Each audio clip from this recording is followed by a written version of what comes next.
Hello and welcome to the Armenian News Network Groong Week in Review. This show was recorded on Monday, June 13, 2022. I'm Asbed Bedrossian. Hovik Manucharian is working on another project today.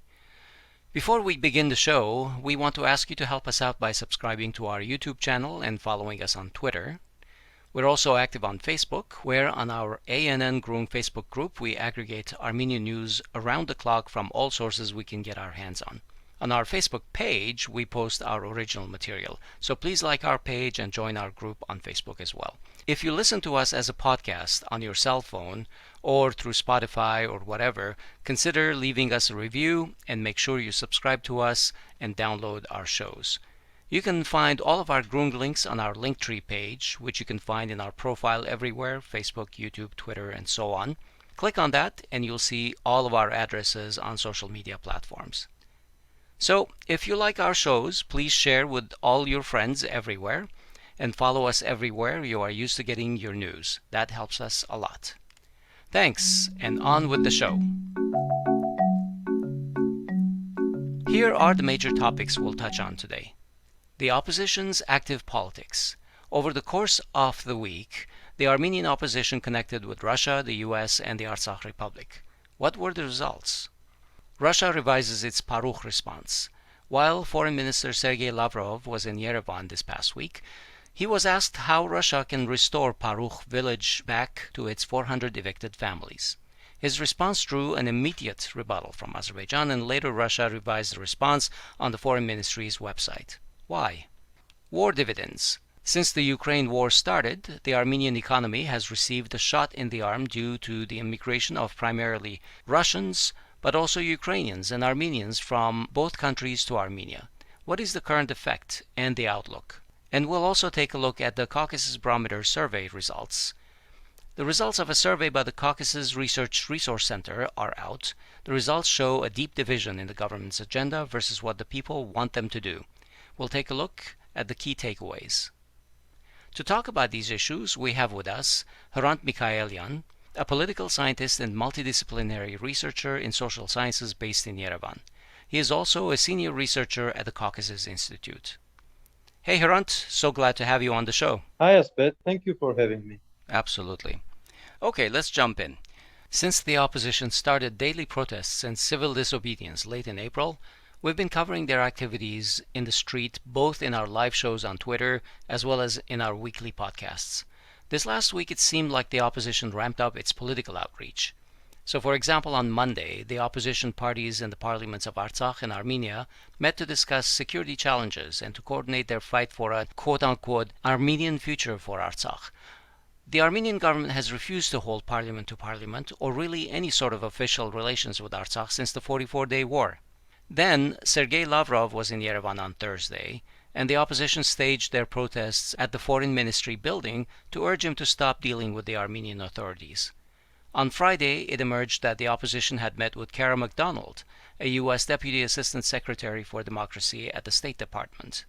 The opposition discussed issues around democracy and complained about the one-sided support of U.S. and EU officials for the Armenian government, despite its disturbing democratic failings. Hrant, what do you think of this apparent activation of the opposition's efforts to reach out and talk to external players? Let's look at this from two dimensions. One is the opposition itself. I think from the beginning, opposition lacked agenda because in many ways they were making decisions ad hoc. They have not prepared a long-term program, even for the protest, not to say outside of the protest. But during last month and a half, they had to adapt somehow, and this is new reality when they are rallying every day. So I think they are finding new ways to show themselves, to interact with other political figures, and to communicate with the society. I think it's going very slowly, but it's a gradual process, and there is some progress. Now, concerning the foreign powers, I think it's also important because for a very long time, everyone tried to not notice what's going on in Yerevan. And I want to say that these protests are probably the longest protests in Armenia since independence. I mean, we did not have mass protests for a month and a half without interruption. and maybe not the most massive protests since the independence. Probably 2018 movement was more massive in numbers of people, participants, but since it's still massive and very long term, I think this movement is already rather important and noticeable. So foreign powers have to admit that it exists and have to take it into consideration.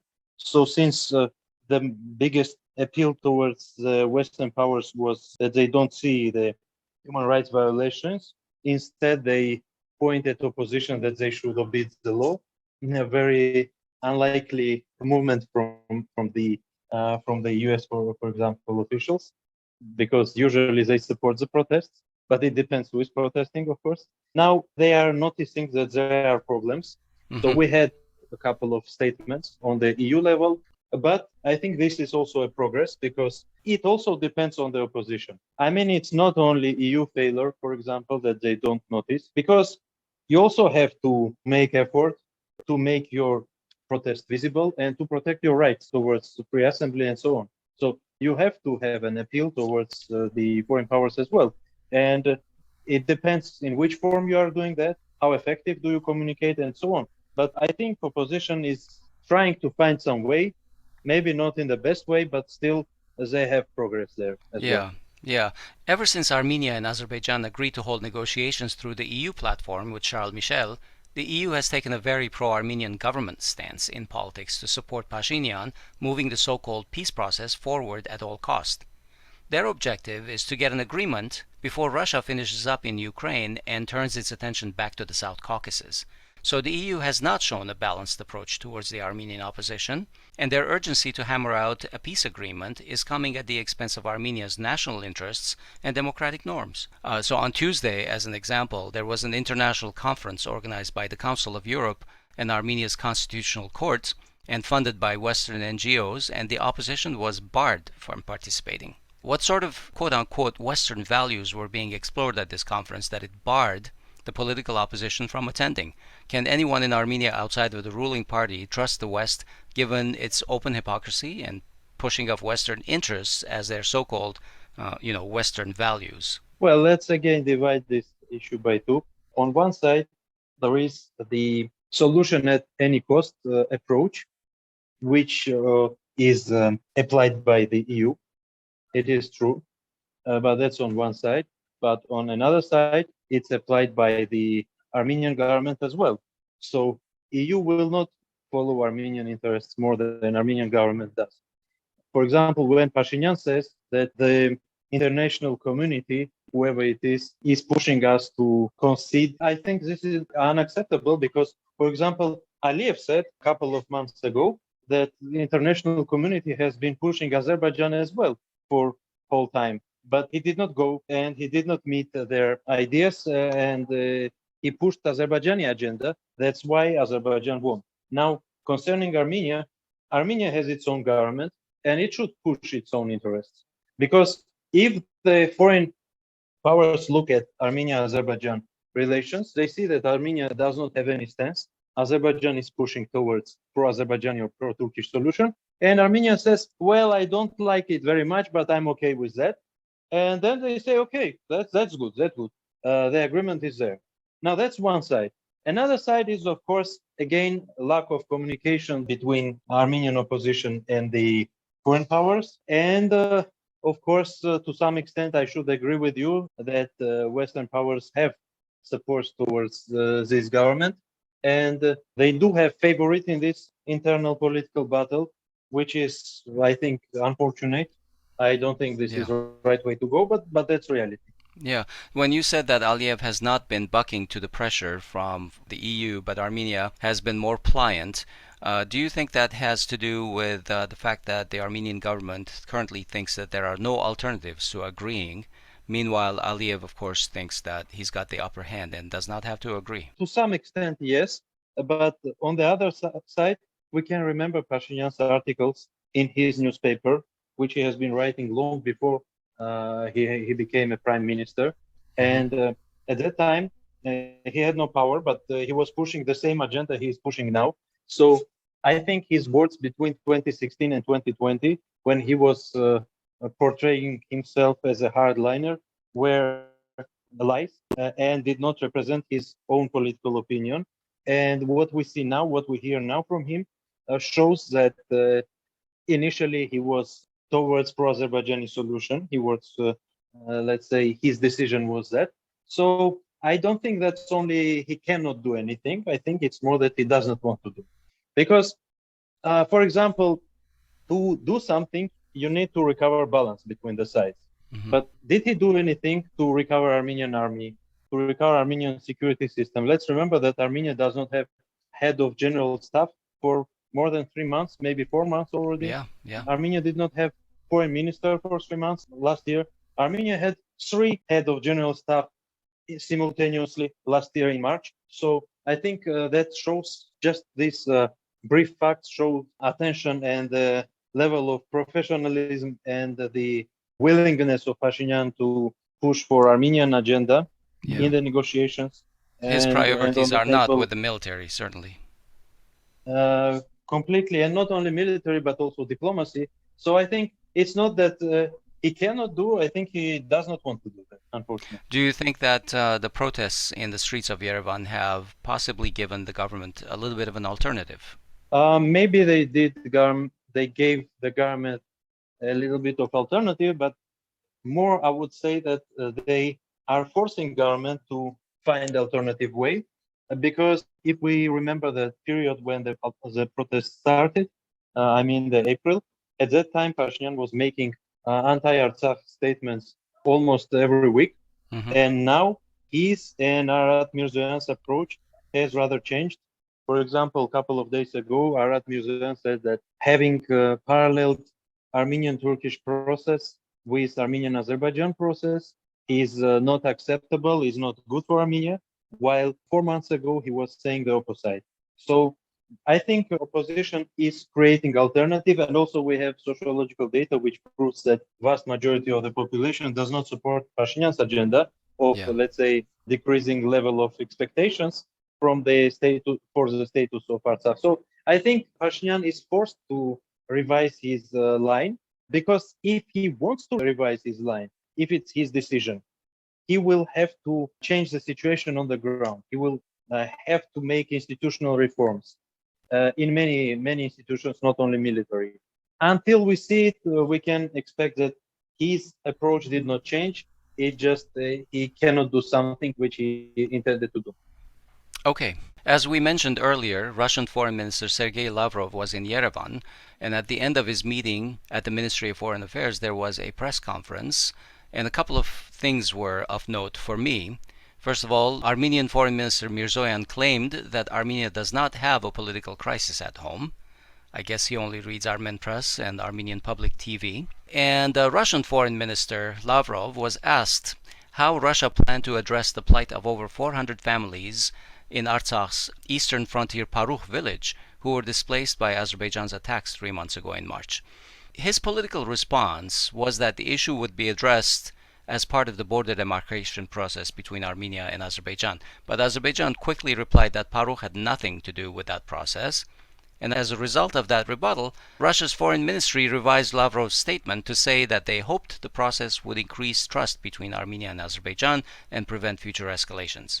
Can you explain all this flip-flopping, Hrant? What is your take on this incident and revision? Well, first of all, we should understand that all these statements and also what we have heard beforehand shows that Russia's power over Azerbaijan is very limited. And given that Azerbaijan has at least full support from Turkish side, and given Azerbaijan's intervention against Artsakh and in reality, against Russia as well, during the Russia-Ukraine war, gives Azerbaijan a momentum to gain some external support as well, which shows that at the same time, Russia's ability to counter these attacks is on one side limited on the military perspective, and at the same time on the political perspective as well, because Russia's strategic thought, to be frank, is very weak to counter several crises simultaneously. Now that's first problem. Second problem is that when Azerbaijan pushed both Armenia and Russia, Azerbaijan's authorities counter Russia but at the same time they push Armenia and Artsakh. So they are trying to change de facto situation. Now, what is countering Armenia at its side? Armenia is only appealing towards Russia that do something, or it's your obligation to do something, and does nothing else. Mm-hmm. How do they perceive that in Russia? They say, you want us to fight instead of you, and they view this very, let's say, they don't like this.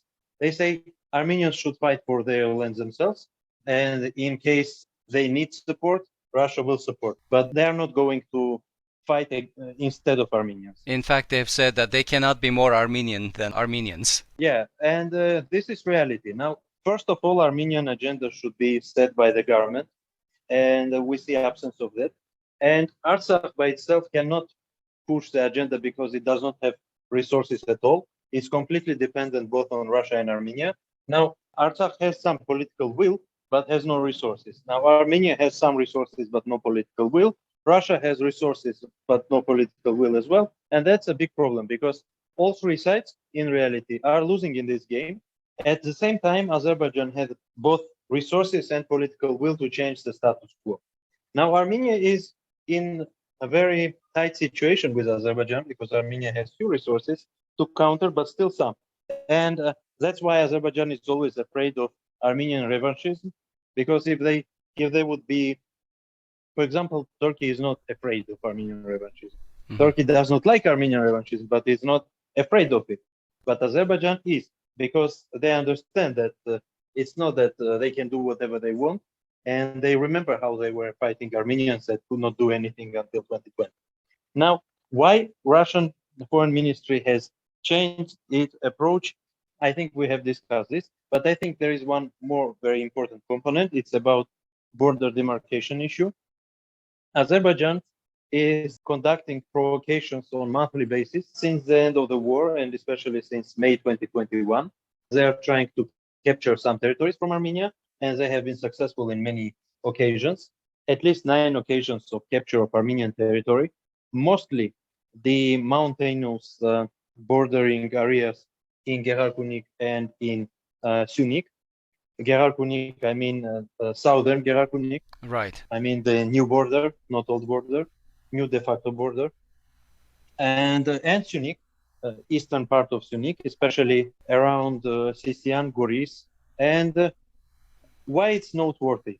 First of all, the surface area of these territories is around 120 square kilometers as of now. Second is that most of this area is high mountains, and they are dominating heights, which are very important in case of war. Yeah. So in reality, if we look at what Azerbaijan is doing, they are preparing for new war. At the same time, they are saying that in order to stop this, we need to have border demarcation and delimitation. They say, it just, we don't know where the border is. That's why these incidents are happening. Now, they're trying to push more to get some new territories. I mean, former exclaves, and not only, because the border does not match Soviet border in any place. That's first instance. But another thing is that it's fake solution, because even after this kind of resolution, which Azerbaijan is pushing, they will push more because they will find another issue.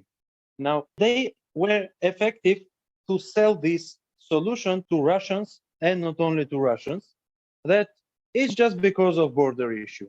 Now, if Armenian side would be able on the diplomatic level to present the real situation, Azerbaijan would not be able to sell all these incidents as absence of demarcated border. Because, for example, Azerbaijan and Georgia have delimited their border only by 50%. Mm-hmm. Only 50% during last 30 years. Now, Azerbaijan wants in one shot set new border with Armenia, which is not realistic. And even having this government, which we have now, during last year and a half after the war, even in this time, they were not able and nothing happened. They are just pushing militarily. So we see that they have no peaceful solution. It's just any step they are making is gain new territories from Armenia and prepare for new war. That's what they do. Yeah. And unfortunately, they were able to sell these solutions to Russians, and we have not countered anything.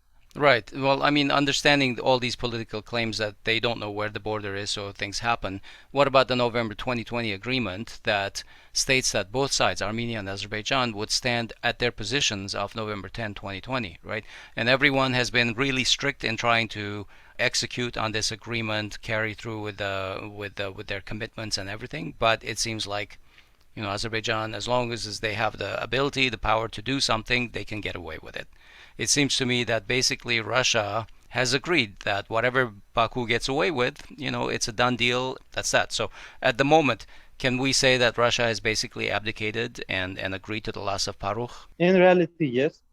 And unfortunately, I can say that if things go the same way as now, many people in Armenia and especially in Artsakh are sure that Russia will never go away. If Russia has entered Artsakh, they will never go away. I don't know on which historical background this statement is made, because I mean, statements that Russia is never going away from wherever they go, it's it's a gimmick. I don't know. For example, there were many people in the West who were saying Russians never go away if they enter Kazakhstan, when they entered Kazakhstan in January. But they entered and they left in 2 days. Now, here's the same. I mean, Russians in reality are ready to leave Artsakh, and that's a big problem, especially for Artsakh population. And we have no solution for that. Armenia has no solution to that, and I would not be surprised if Armenian government would be glad to see Russians going out of Artsakh. But the real issue here is not Russians versus West or something, but the real issue is the presence of Armenian population and hope for Armenian status of Artsakh. And the Russian peacekeeping mission is, let's say, is providing at least a hope for the future solution, which will be pro-Armenian. And the removal of Russian forces in very short run will mean complete de-Armenization of Artsakh. That's what the reality is. And here we should understand that Russian peacekeeping mission in Artsakh can be over, and the legal grounds of it are very weak. That should also be understandable. Okay, on to our next topic.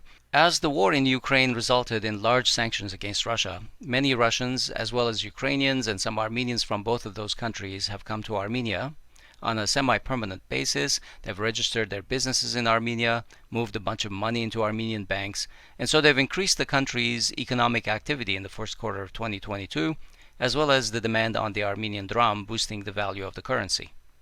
Hrant, can you explain a little bit what is happening in the Armenian economy right now as it reaps war dividends from the crisis in Ukraine? If we look, for example, at movement of foreign transfers towards Armenian economy through banking system, we could observe that in March and especially in April, the inflow of transfers, especially from Russia, but not only, has increased, and increased by big extent. Mm-hmm. I mean, versus the trend, probably we have increased more than $100 million in 2 months, probably $150 million.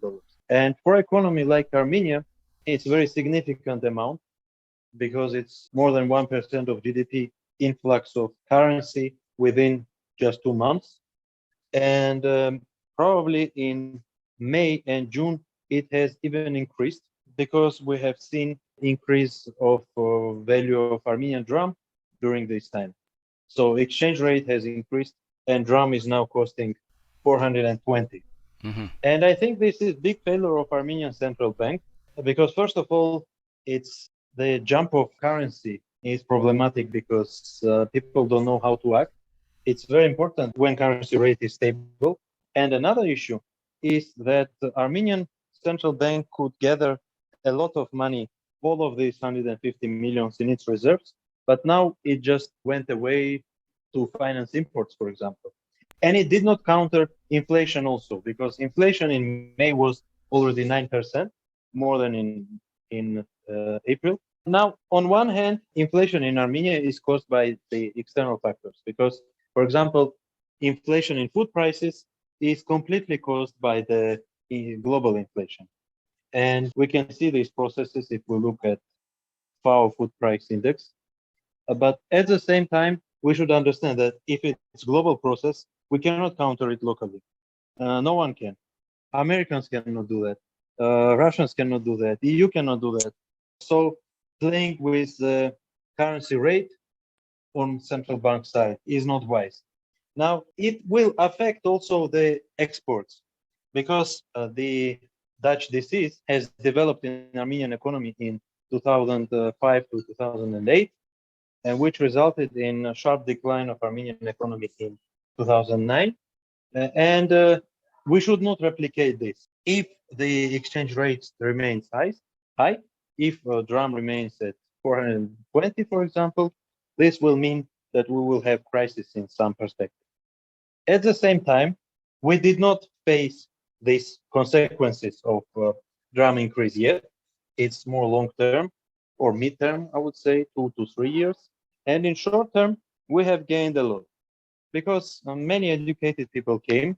Armenian economy is rather on stable track, and growth rates are rather high.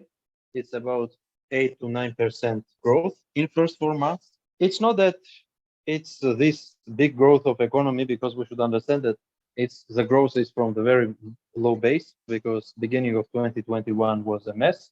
But at the same time, it's still a growth, and especially April high growth rates are important because in January, March, Georgia also had high growth rates, but in April, Georgian growth rates have decreased following the political and geopolitical influence, while Armenian growth has remained high. So I think Armenia is really gaining of this crisis, and it's good.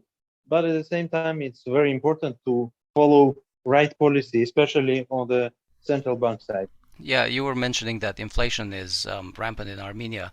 How is the central bank dealing with this issue, and what do you think it should be doing to deal with the issue of inflation? I think in this period of time, when the world faces long-term high inflation, I don't think we can do anything in reality. Theoretically, we could finance the poorest families, for example. Theoretically, we could try to renegotiate on some resources. But in reality, a lot of things have been done. For example, Armenia has renegotiated on gas price. So we have stable gas price and rather low. It's still 165, if I'm not mistaken, or 190, while the spot prices, as you know, are above 1,000 or around this figure. So Armenia has better terms in this way. But of course, oil product prices, Armenia gets them on market price. But still, terms for Armenian economy are rather good at this time. So given what you just said, have you revised your economic outlook for 2022? I usually make my outlooks at spring, but this year I did not do, but because it's completely unpredictable. On one hand, we have these good growth rates, but on another hand, we have, let's say, unpredictable future. Many economists worldwide are talking about global crisis because we have crisis on food market, we have crisis on energy market, we have crisis on stock market, and upcoming crisis at property market. So I think the chance of or risk of global economic crisis is very high, and how it will affect Armenia, I don't know. That's why I can only say that if nothing changes, Armenia can have 7% economic growth this year, but I'm not sure that nothing will change. So do you think that the current bump that we're experiencing is a temporary side effect of the Ukraine crisis and it'll go away when the crisis fades? Or is there a way to integrate the reasons that have given rise to this activity into enduring features of the economy and turn it into a longer term benefit for the country? I think we cannot have long-term benefit, but at least we can have mid-term benefit from it because some of immigrants can stay. Armenia got a big boost towards its IT sector, and we could try to find a way to use this new labor force. I know we should look at what could we do using this changed situation.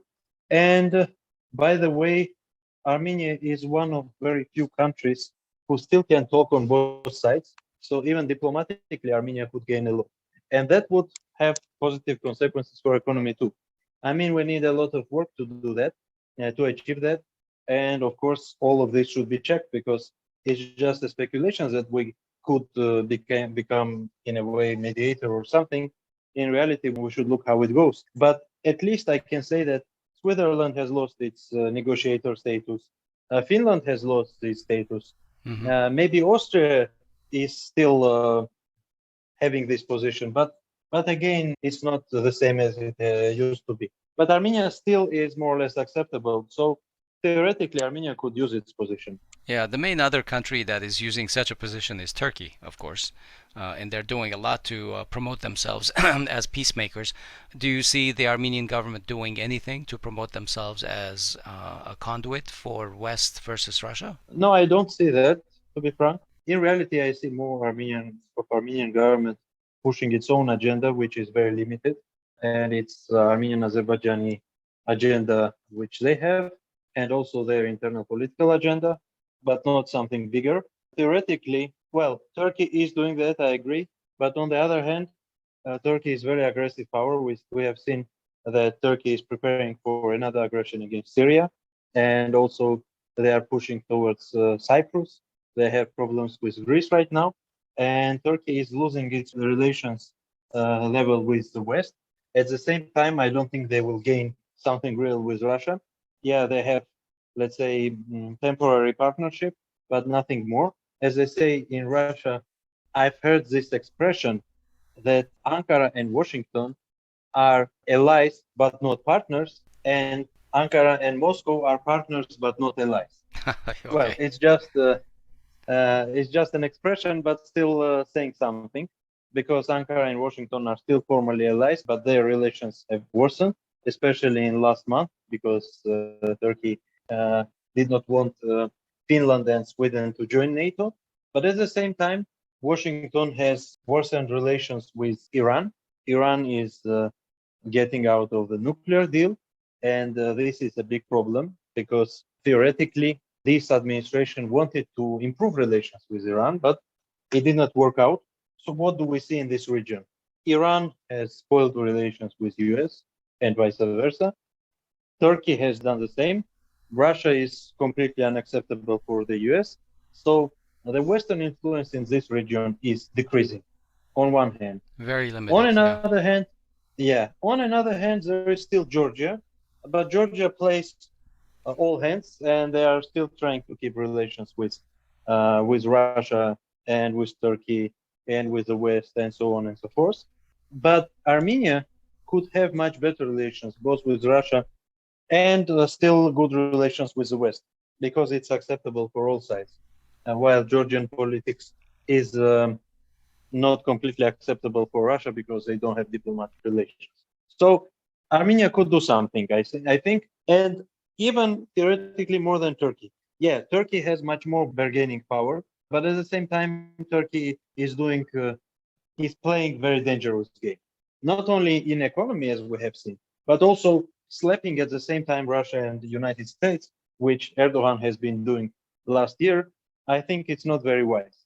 So in short time, Erdogan can try to play mediator role, but in long time, I don't think he will succeed. Of course, this is where the currently non-existent Armenia diaspora relations could really help, but those are also in tatters. Sure. You mentioned a little bit earlier about the Armenian drama. I had a question about that. You know, the currency has remained stable in the past few years despite cataclysmic events such as the 44-day war, the COVID pandemic. In the past, when we have talked, you and I, you've noted that one of the key support structures for the currency are the remittances from Russia and some other states to Armenia. Can you talk a little bit about the state of remittances from Russia, particularly since the Ukraine crisis started? Yeah, that's what I'm saying. Remittances. I've been saying about transfers. I meant I see. remittances. So you're saying Remittances they've remained have quite increased. strong. They have increased. They have increased over the trend by 100 to 150 million dollars in Ah, 2 months, okay. and the track is towards even more increasing.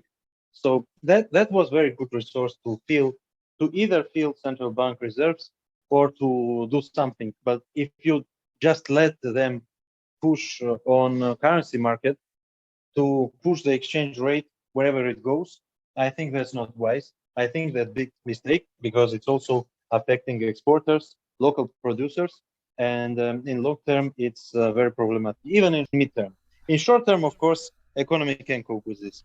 What about remittances from other countries like America, the EAU countries? Are they also up? They are rather stable. I mean, Okay. generally there was a trend of increasing of remittances, both from US to Armenia and from Armenia to US, but they are rather stable. I mean, the trend is stable. It did not change since the beginning of the war Okay. between Russia and Ukraine. So also during this Ukraine crisis, Russia began to demand that countries pay for their Russian gas in rubles. Armenia agreed Yeah. to this, and has there been any kind of an effect on Armenia because they're paying in rubles now? Well, I mean, this demand has really shored up the Russian ruble. I mean, it's stronger right now than before the crisis even, so it has helped them. Has yeah, it? but we should take into account that Russian ruble at this point is not completely market-based currency because Hmm. they have limited the currency outflow from Russia. For example, you cannot send dividends outside from Russia, and that's one of the reasons why ruble has increased in its rate. Also, the energy market affected its rate, and then, as you mentioned, the transition towards ruble trade. But we should also take into account that Armenia faced passed towards ruble trade on gas, not because of this Russia-Ukraine war, but in the framework of Eurasian Union, because there have been long-term discussions on that, and countries have agreed to switch to trade in rubles in Eurasian Union on many goods, especially on energy, before the crisis, before the Ukraine crisis. So I think maybe the timing has somehow overlapped, but generally it does not connect towards it. And how it has affected the Armenian economy, to be frank, I have no answer for this question yet, because I think we need some time to observe, and maybe we need, let's say, more energy directed specialists. Okay. On to our final topic. Hrant, thank you for bringing to my attention the Caucasus Barometer survey results. The CRRC, Yeah. Caucasus Research Resource Center, conducted a very significant survey from mid-December 2021 through February of this year, 2022. First, can you tell us a little bit about the CRRC, who they are, funding, etc., and the Caucasus Barometer survey, and a little bit about their methodology and estimated accuracy before we hit some of the slides? Yeah, CRRC is an organization which has been founded in both Armenia, Georgia, and Azerbaijan in 2004, and it's conducting sociological surveys, almost exclusively quantitative, in some cases qualitative as well, but mostly quantitative. They do some simultaneous studies and also separate studies. The more time passes, the more local centers are, let's say, going on their directions. It has mostly American funding and has been founded by Americans. Concerning accuracy, I have not seen any major criticism towards CRRC. I mean, CRRC Armenia results, because what they present themselves is just results of the study. Generally, I can say that their results are, in most cases, accurate. Of course, we'll always have an issue that some sociological data might be not accurate, because every sociological poll has some, let's say, margin of error and so on, and some risk of mistake and so on. That follows any sociological survey, but I don't think that CRRC is at any specific risk here.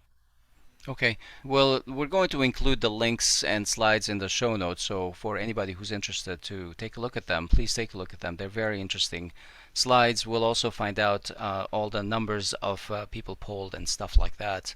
So the first slide is about trust in the executive government, and it shows that 57% of the polled people do not trust the current government. If we include all of the various negative responses, over 71% indicate that there is distrust in this government. How did you react to that? Well, that's interesting what people understood under this, because from the other surveys, we know that, for example, Pashinyan himself has better image in view of the population. About 30 to 35% of people support him, and more than 50 are against, but still a better figure than the one we got from this survey. This was a bit surprising because it's even worse, and significantly worse, than the previous government, Sargsyan government, had in 2017. Mm-hmm. And that's one important thing. And another, that trust in many other institutions has also dropped. So I think what we observe is gradual lose of legitimacy by this current government. But concerning this figure of 71% mistrusting the government and only 12% trusting the government, I think this figure still needs checking, because it's also important what people understood under this. Maybe they understood the cabinet of ministers, so they understood everyone except Pashinyan himself. And to prove that, there was another question, because there was a question how people perceive the appointments in the government, appointments of the top high-ranking officials in this government. And again, about 71 or 72% were against these appointments. So these appointments, these top officials who have been, let's say, appointed on the top positions, they have very low credibility in the country. That's fact, and that's why I think this approval rate of the government is extremely low. Yeah, and that's showing in some of the responses in the other questions. For example, this government came to power promising fair treatment of people and eradicating corruption in the country, yet what I'm seeing is that people in the country overwhelmingly don't think that the government treats them fairly. Yeah, in this poll, there was this question. They asked, do you think that government treats people like you fairly? And more than 50% said they don't think so. And only 40% said they think so. And why I'm mentioning this? Because this point is the strongest point of this government, because compared to the previous government, which inherited, in reality, Sargsyan government has inherited the bureaucracy of Kochyan's government, and in reality, Kochyan's government inherited um, Bedrossian's government, and in reality, up to 2017, Armenian government was carrying baggage, let's say, baggage of all mistakes conducted during Armenia's independence. Now, this government has restarted it, started from the scratch, and going so low just in 4 years. I think this is an achievement. Of course, negative achievement, but still achievement and noteworthy. So it's not really surprising to see that the disappointment levels of people in the 4 years since the Velvet Revolution in 2018 are somewhere between 34 to 53%. If we look at all the negative responses of whether their expectations have been met, more than half the people at some point now say they have not been met. Yeah, in reality, 53% say that their expectations have not been met. 34% says that they have not been met completely, and 19% say their expectations partially have not been met. But here is another important point. Yeah, and about, let's say, 38 or something, if I'm not mistaken, were saying that their expectations to some extent, or 34, have been met. But here is one important point, that among those who had negative expectations in 2018, the bigger percentage says that their expectations have been met. Among those who have been supportive of Velvet Revolution and had positive expectations, their expectations have not been met in bigger extent. So negative expectations have been met, positive expectations have not been met. This is also important, because if they asked you, have your expectations met? And you are saying that my expectations have been negative and they have been met. All in all, you can consider that, yeah, more people think that their expectations have been met, but it's also important what the expectations have been in 2018. The disappointment levels also are very high in the current government on how it appoints ranking officials. I think you mentioned this a little bit earlier. They had, of course, promised complete transparency and meritocracy and what have you, but there is something between 54 and 71% disappointment on the way that important officials are appointed in this government. Yeah, that's more or less the same as approval rate of the government. Yeah. So one result that I found interesting is that approximately 61% of the population, or the polled people, indicated that they're anxious about their physical existence I guess they are worried about, an invasion on the country, or what does this mean exactly? Let's clarify. 61% is extremely worried about Yeah. Oh, the, sorry. Yeah, that's right. yeah, And about over their 70 physical. are generally anxious, but 61% are very Yeah, worried. yeah. So this is connected to the war. So after the Karabakh war, a vast majority of Armenian population are still worried about their and their families' personal physical security in case of renewed war, for example. Because we know the incidents when Azerbaijan attacked villages in Artsakh and in Armenia, and people, let's say, faced Azerbaijani aggressors like physically, they lost their homes. And after a year and a half, still more than 100 people are kept in Azerbaijan, the captives, prisoners of war. So I think this is part of the reason why people are worried. Also, they have seen how Azerbaijan is capturing new villages, new territories. So they are expecting that if Azerbaijani aggression is renewed, they might face consequences personally, and they don't exclude that. So this is what happens in reality. And this is the reason why people are anxious and are afraid of the situation, I think. In the question, when it comes to leaving Artsakh, Nagorno-Karabakh, within Azerbaijan, with whatever degree of autonomy that's going to be negotiated, the poll results are radically negative about it. 94% indicated never. This Yeah, tells me that the government agenda is completely detached from what the people want it to do. true. And it's also interesting that even despite the loss in the war, majority still thinks the same. They are not ready to concede Artsakh or any other territory.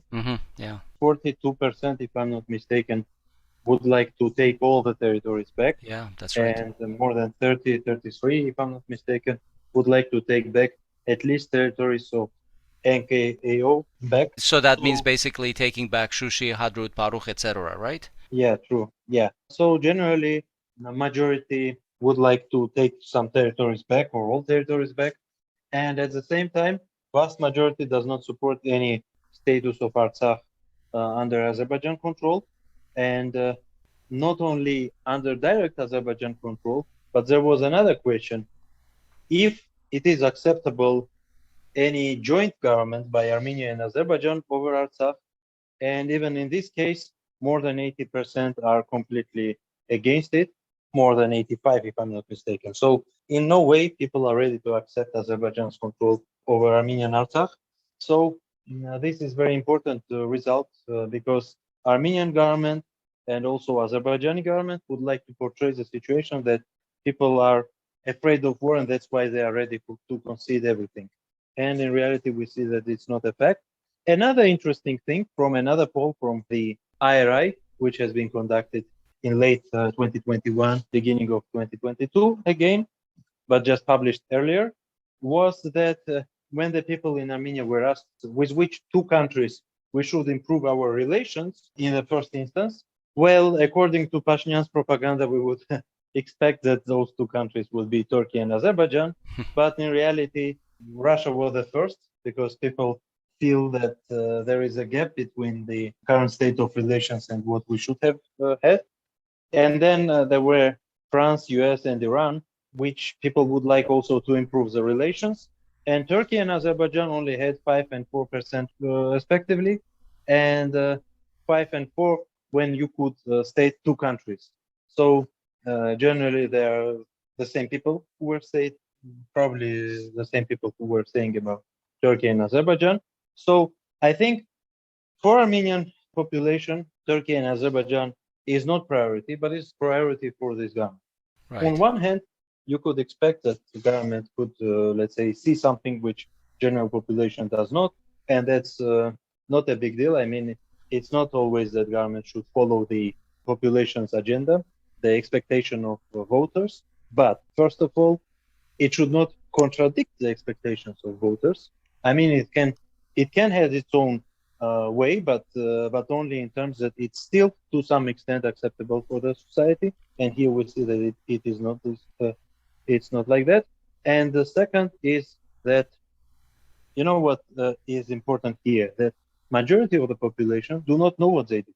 So the, as you said, the government policy is disattached from the population on one hand, but majority of population does not even understand what the government does.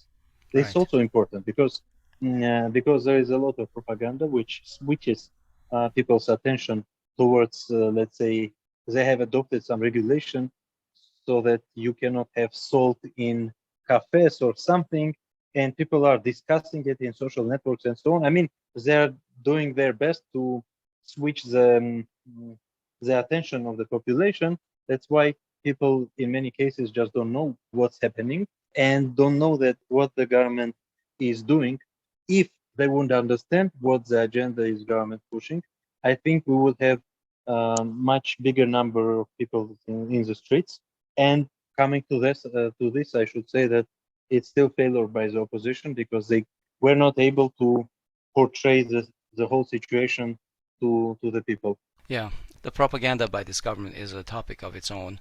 The, my read Yeah, on yeah, my read on what 75% of the respondents want about regaining or keeping all of Nagorno-Karabakh proper cannot be achieved without rebuilding Armenia's armed forces and the security apparatus. for sure. Armenia needs a powerful defense and technology sector, right? And what I'm hearing is that the people are asking for these areas to be prioritized above all, but Sure. I do not see the government prioritizing defense at all. They claim that they have increased the budget and everything, but I haven't heard anything about the reforms in the military, etc.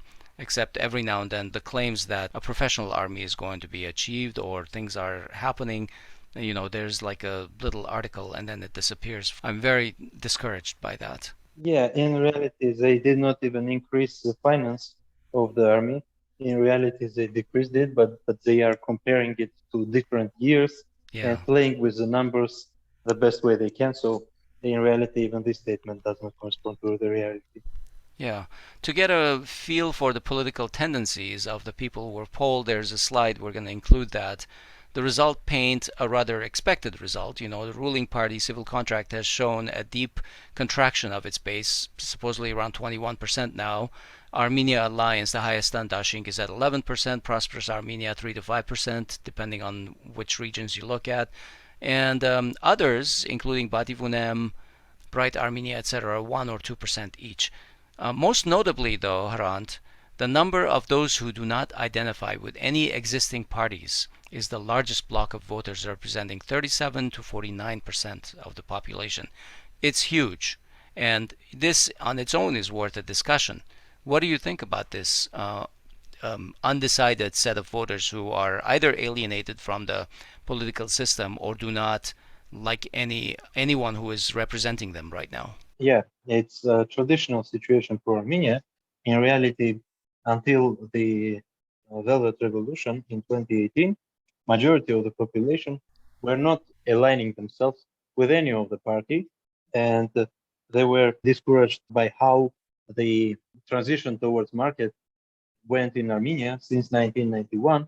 So, in reality, for many people, independence of Armenia, transition towards market in Armenia was connected to increase in inequality, towards loss of jobs, and decrease of the life standards. And that's big problem. Now, when Pashinyan came to power, many expected that he is going to solve these problems. And they were not expecting him to resolve the Karabakh problems. They were expecting him to resolve socio-economic issues. And what we see is that he did not do that. The inequality level has increased, not by much, but still did. We have improved level on job market, although I cannot be sure that it's connected to Pashinyan himself. Maybe it's just development of the last 4 years, but there is something to say. Mm-hmm. He has liberated the job market to some extent because we see in this poll as well that we have some improvement in job market, some improvement in combat against the shadow economy, but at the same time, the track of GDP growth has decreased because in beginning of 2018 we have had very good perspectives. in GDP growth, in exports growth, and in comparable prices. Only in the beginning of 2022, Armenia has overpassed beginning of 2018. Yeah, in terms of exports and imports as well, in reality. Yeah. So Pashinyan came to redistribute the national income, which he did not do, and that's why people's expectations have not been met, and this is why people are now upset with what is going on, and they do not connect themselves to any of parties, because in Armenian political system you would not see any party which would represent the majority. In reality, most of them are political clubs which represent themselves. They might represent some political ideas, but they do not represent any political classes or social classes. They do not represent social groups. And none of these groups can say that, well, this party represents my interests. Yeah. No, there is nothing like that in Armenian political system. And this is a long time a problem of Armenian political system. And it's just coming back because after 2018, many people thought that Pashinyan came to resolve all their issues. Now we see that people do not think this way anymore, but they did not find any other party, which is a big problem. So in this time, we have weak government and weak opposition, which is current situation. I'm just wondering if these results also can give the opposition some hints. You know, the opposition has been rallying whatever number of people that they rally right now. There are days when they have 5 to 10,000 people. There are some rallies which have been estimated at 50,000 people. But the thing is that when I talk to analysts, experts, most of them indicate that while support of the current government and ruling class has dwindled, people are still not sure about the opposition because they're suspicious of their ties with former regimes. And this is perhaps evidenced by the super low polls that Badivunem, for example, at 1 or 2%, it's clearly associated with the third president, Ser Sargsyan. I'm just wondering if people would like to see a so-called third force to rise, maybe some technocrats coming to power and not associated with the formers, not necessarily associated with the current opposition, but I certainly don't know who these people are going to be. Have you heard any names that people throw around and say they want to see such and such force coming to power? Let's look at this way. On the one hand, we have too many parties in Armenian political Yes. system. There are dozens of parties, too many people there. So the problem cannot be with the people themselves. But 37% of the people do not like any of those parties, right? Yeah, and we have, let's say, 100 parties, and add another 100 parties, and I'm more or less sure that this 37% will not like those as well. So here is a complex problem with the political system itself, which was structured in 1991 to match French political system, which was seen as, let's say, good example. And then it did not work because Armenia did not have sufficient democratic traditions. Then every government which we have had abused political system in its own interest. And the big problem is, I would say, even cultural or problem of political culture, which is that Armenians in politics are not cooperative. So everyone is very egoistic in politics. And this is the reason why when they create a party, this party is becoming a closed club, which serves its own interests. Now, if the party would have an integrated potential to represent some groups, to have new members, and so on and so forth, this party would gain more support and there will be more competition. And that's why we see the situation when people are leaving the ruling party, the current government, but they are not aligning with another new party or another existing party. So it's, I think, problem of political culture. Another issue is the parliamentarism, which should have been installed after 2015 constitution, but we don't have parliamentarian culture, and what we see does not have any connection to parliamentarism, which it claims to be, and this is another problem. And then all the parties are very strictly connected to the leaders, So it's still leader and some people around. Now there are some people who could gain support. For example, Armand Tatoyan, a former people's defender, ombudsman of Very Armenia, popular. has rather Yeah. high support.